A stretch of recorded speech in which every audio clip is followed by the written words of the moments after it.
My name is Victoria Contreras, and I'm in Lab M with Greco on Tuesdays from 3 to 6. This is Lab 5, and we're dealing with the forces on free-falling objects, specifically gravitational forces and drag forces. Some of the questions we're going to be asking and answering in this video are asking whether the forces affect the models the same or differently, whether the mass affects the results of the experiment, or does the speed of the objects affect the results. So we're going to go straight to tracker data, which is where we're going to get our observational data from real-time objects. I used two different objects for this. One object that had a lot of drag and one that did not. This is my piece of paper that had a lot of drag. As you can see, it takes approximately 2 seconds for this item to reach the ground. The origin was placed at his hand, and the calibration stick was used as the width of his head. And then the second object was going to be the faster object. It's a glass bottle. As you can see, it takes about 0.64 seconds for that bottle to reach the bottom, a lot quicker time. The origin is the exact same place. As you can see though, his head, the length of his head is used rather than this video. It's just more convenient. However, it does give the same results. So once we have the data from there, we can go to our models. That will show us the computational model. So with these, here's the model with both the drag force and the gravitational force. The drag is the yellow arrow and the gravitational is the red. This specific model is for the slow object, the object with a lot of drag. However, I graphed models with only gravity, and then I graphed the models with both gravity and drag. I use this same code over here for all of these models with slight differences.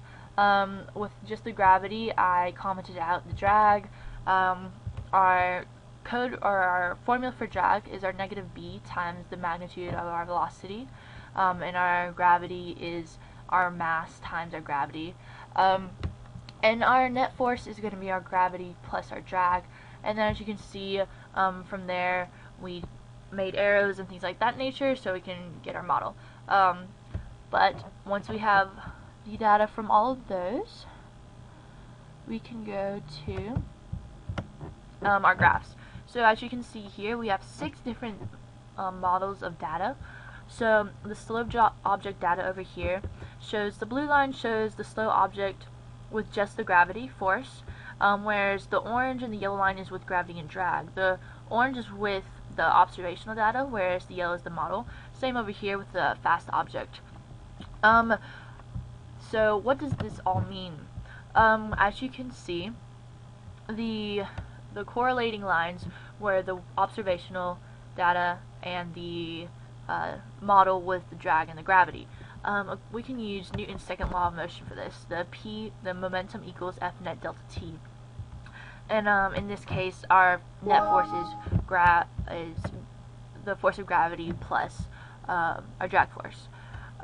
For our first blue line, for comparison, you can see momentum equals mv, calculated to where you find that v equals our gravity times our delta T. So mass is not accounted for, and that is why it is so different from these other two, because as you can see in our second equation, when we factor in drag, our velocity depends on a lot more than just gravity, and delta T depends on the mass, and on gravity, and on drag, and on the time.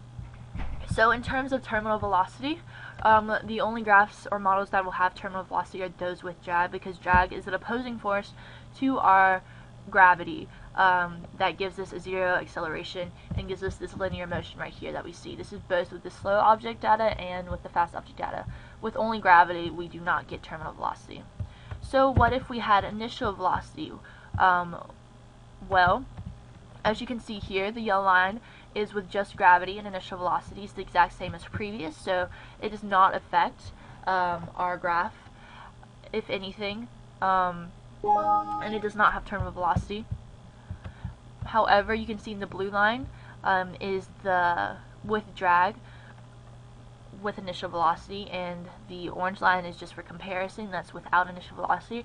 You can see they have the same paths. The only difference, both have terminal velocity. The only difference is that the object was faster at the beginning than the other. Other than that, there are no differences.